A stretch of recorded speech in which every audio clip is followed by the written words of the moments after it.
여러분의 구독과 좋아요는 저에게 큰 힘이 됩니다. 2030년 좀비 사태가 발생한 지 어느덧 6년이 흘렀다. 우리 인류는 항상 그래왔듯 악착같이 살아남았다.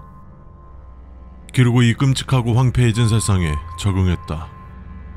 나는 며칠 전 이곳에서 내 소중한 일을 잃었고, 이곳에서 지낸다면 정신을 붙잡기 힘들 것 같아 거처를 옮기려고 한다. 혹시라도 누군가가 이곳을 거처로 삼을 것을 대비하여 생존 규칙을 남긴다.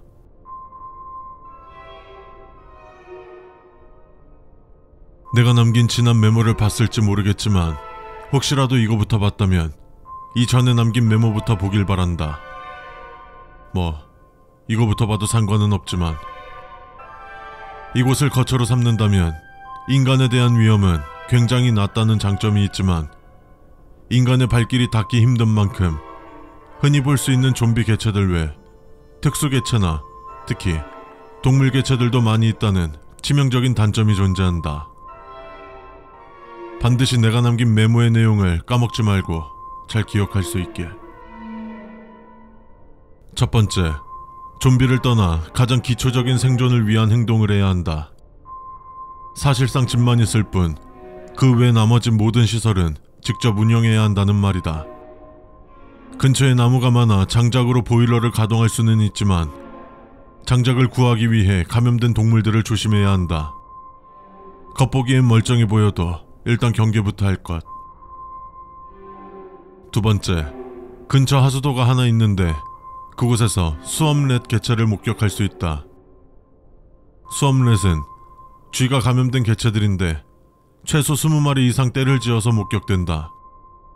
이것들은 개체수가 많고 한 마리가 공격당하거나 죽게 되면 나머지 남은 개체들이 엄청난 공격성을 드러내며 달려들 것이다.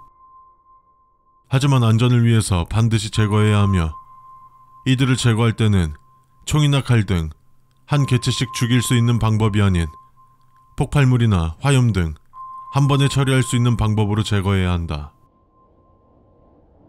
2-1.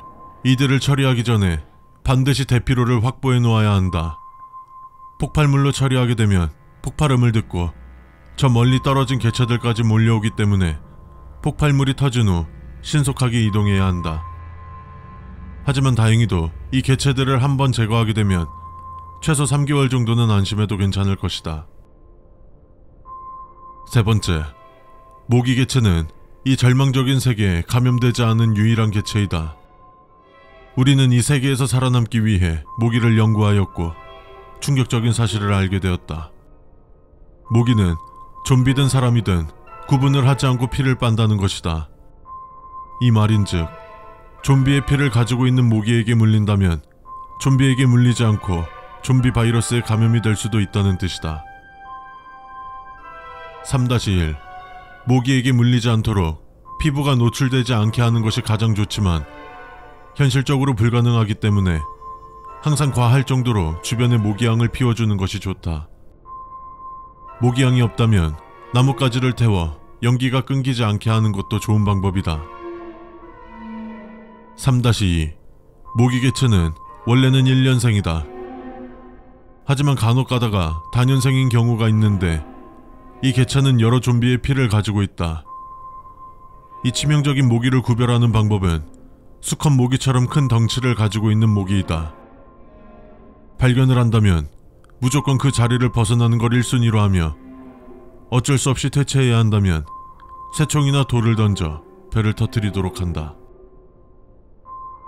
네 번째, 이 거처에 오면서 봤을 수많은 덫을 보면 알겠지만 날붙이를 이용한 덫보다는 그물과 같이 산채로 잡을 수 있는 덫을 추천한다.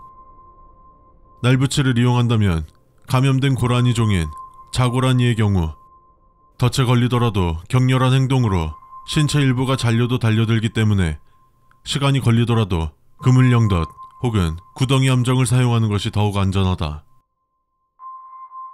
5번째, 깊은 산속에 위치해 있다 보니 간혹가다 등산복을 입고 무언가 담겨있는 보자기를 들고 있는 사람처럼 보이는 개체를 볼 수 있을 것이다. 그 개체는 일반 드론 개체와 크게 다른 점은 없으나 이유는 알 수 없지만 사람을 봐도 공격을 하지 않는다. 그리고 그들이 가지고 있는 보자기를 획득하기만 한다면 굉장히 영양가가 높은 약초나 먹을 수 있는 버섯 등을 구할 수 있다. 5-1. 이 거처보다 조금 더 깊은 곳으로 간다면 보이는 산장은 무조건 피해야만 한다. 해당 장소에서는 밤만 되면 불을 켜 주위에 감염된 사람 혹은 동물이 많이 존재한다. 따라서 산장에는 어떤 유용한 물건이 있을지는 모르나 간다면 만반의 준비를 해야 한다. 6번째, 동물 개체의 좀비들을 다루는 인간형 좀비 개체가 발견되었다. 이들이 어떻게 좀비 개체를 다루는지 알 수 없지만 최우선으로 제거해야 할 대상이다. 7번째, 박쥐종인 눈이 어두운 쥐의 경우 다른 개체보다도 한 가지 오감에 집중되어서 강해졌다.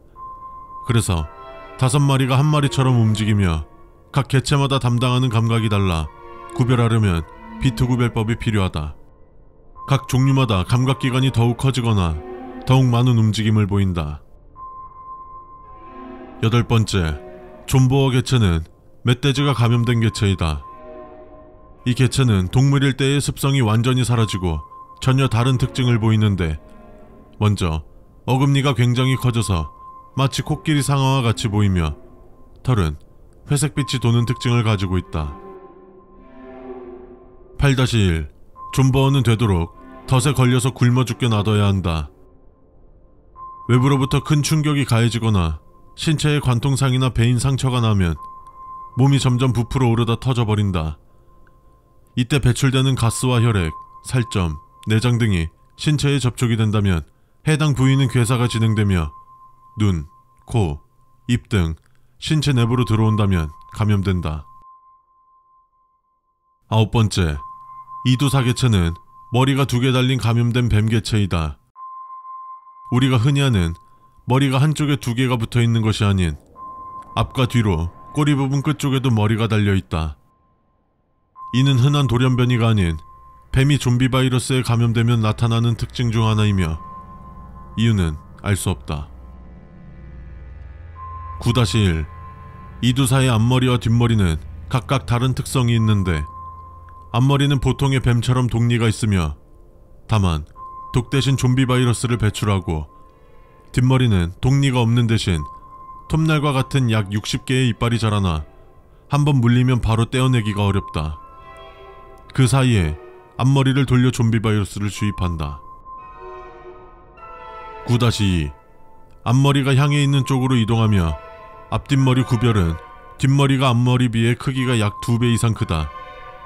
고로 작은 머리가 앞머리이니 항상 조심할 수 있도록 한다. 내가 남겨둔 메모들은 이곳에서 약 2년간 머무르며 마주했던 개체들을 적어둔 것이다. 아직 다 적진 못했지만 다음 메모에는 계곡과 인근에 있는 작은 호수에서 목격했던 개체들을 적어둘 예정이다.